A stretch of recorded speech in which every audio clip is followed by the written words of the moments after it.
ордені. 1943 жылы 8 қарашада жеңіс ордені КСРО-ның жоғарғы әскери ордені құрылды. Оған Қызыл армияның жоғарғы командалық құрамының адамдары марапатталды. 1943 жылы Ұлы Отан соғысының кезіндегі түбегейлі өзгерістен кейін КСРО басшылығы жоғарғы әскери орденін құру идеясына ие болды. Оған ерекше көзге түскен қолбасшыларды ұсынуға болатын. Бастапқыда марапат отанға адалдығы үшін атауы беру керек еді. 1943 жылдың шілдесінде Кеңес армиясының тыл басқармасының штабының офицері полковник Николай Сергеевич Нилов орденінің жобасын қарауға ұсынды, алайда бұл жоба мақұлданбады. Отан соғысы орденінің авторы Александр Иванович Кузнецовтың тыл бас итендалық басқармасының техникалық комитетінің бас суретшісінің эскизіне артықшылық берілді. Орденнің алғашқы үлгісі 1943 жылы 25 қазанда Сталинге ұсынылды. Ленин мен Сталиннің кеудеге арналған бейінді рельефтері орналастырылған ортақ дөңгелек медальоны бар 5 бұрышты жұлдыз болған орден жобасы жоғарғы бас қолбасшылармен мақұлданбаған. Сталин медальонның ортасында Кремльдің Спасск мұнарасының бейнесін қоюға ниет білдірді. 29 қазанда Кузнецов бірнеше жаңа эскиздерді ұсынды. Олардың ішінен Сталин біреуін таңдады. Жеңіс деген жазу бар. 5 қарашада платинадан, гауһар тастардан және рубиндерден жасалған орденнің сынақ көшірмесі дайын болды. Ол ақыры мақұлданды. Орденді жасау үшін платина, алтын, гауһар тастар мен рубиндер қажет болғандықтан орден белгілерін өңдеуге тапсырысты орындау Мәскеу зергерлік сағаттық фабрикасының шеңберінде жүктелді. Бұл ерекше жағдай болды. Жеңіс барлық отандық ордендердің ішінде Монета сарайында орындалмаған жалғыз болды. 30 орден белгісі жасау керек еді. Мамандардың есептеулері бойынша әр бұйрыққа 180 гауһар, 50 раушан кесілген гауһар және 300 грамм платина қажет болды. Халық комиссарлар кеңесінің бұйрығымен глав-ювелир торгу 5400 гауһар тасты, 1500 раушан кесілген гауһар тасты және 9 салмақты таза платинаны жіберілді. Бірінші марапаттау 1944 жылы 10 сәуірде өтті.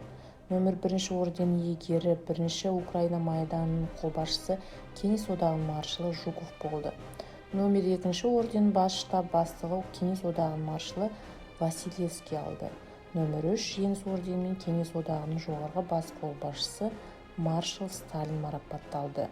Олардың барлығы Украинаның оң жағалауын азат еткен үшін осы марапатқа ие болды. Кеңес әскери басшыларына берілген барлық бұйрықтар еседе. Қараулы күштер орталық мұражайында 5 жеңіс ордені бар. 2 Жуков, 2 Василевский және 1 Малиновскийдкі. Бұл мұражайдың жеңіс алдында ордендердің көшірмелері қойылған. Ордендердің өзі қорықтарға орналасқан. Барлық орденнің 22 данасы дайындалды. Оның 2 данасы ешкімге берілмеді. Даңқ ордені. Жоғары кеңес президиумының 1943 жылы 8 қарашада жарлығымен құрылған. Даңқ ордені КСРО әскери ордені. Оларға Қызыл армияның қатарындағы және сержанттық құрамына адамдарды, ал авиацияда және отан үшін шайқаста слав батырлық пен батылдықтың даңқтың ерліктерін көрсеткен кіші лейтенант атағы бар адамдар марапатталды. Бірінші болып жаудың қолына кірген, өз бөлімшесінің туын шайқаста құтқарған немесе жауды басып алған жаудың 50-ге жуық сарбаздар жойған және тағы басқалар болған. Даңқ орденінің 3 дәрежелі болды. Біріншісі, екінші және үшіншісі. Орденнің ең жоғарғы дәрежесі 1 дәрежелі болды. Марапаттау дәйекті түрде жүргізілді. Алдымен 3-ші, содан кейін 2-ші және соңынан 1-ші дәреже. Орден белгісі ЦДК бас суретшісі Николай Москалевтың эскиздері бойынша жасалған. Ол ортасында Спасска мұнарасы бар, Кремльдің бедерлік бейнесі бар 5 бұрышты жұлдызды бейнелейді. Даңқ ордені кеуденің сол жағында тағылады. КСРО-ның басқа ордендер болған кезде құрмет белгісі орденнің кейін дәрежелі бойынша орналасады. 1 дәрежелі орден белгісі алтыннан, 2 дәрежелі орден белгісі күмістен, алтын жалатылған. 3 дәрежелі орден белгісі толығымен күмістен, алтын жалатылмаған болды. КСРО жоғары кеңес президиумының 1944 жылы 22 шілдеге жарлығымен даңқ ордені алғашқы толық кавалері Беларусь майданының 3-ші жауынгері сапер-ефрейтор Митрофан Петенин және барлаушы аға сержант Константин Шевченко болды. Нөмір 1 және нөмір 2 дәрежелі даңқ ордені Ленинград майданы жауынгеріне, гвардия жаяу әскери аға сержант Николай Залетов пен гвардия барлаушысы старшина Виктор Ивановқа табысталды.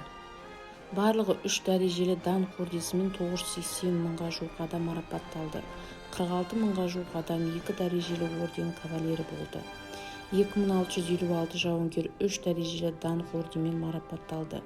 Қайта марапатталған ескерілді. Орден толық кавалері 4 әйел болды.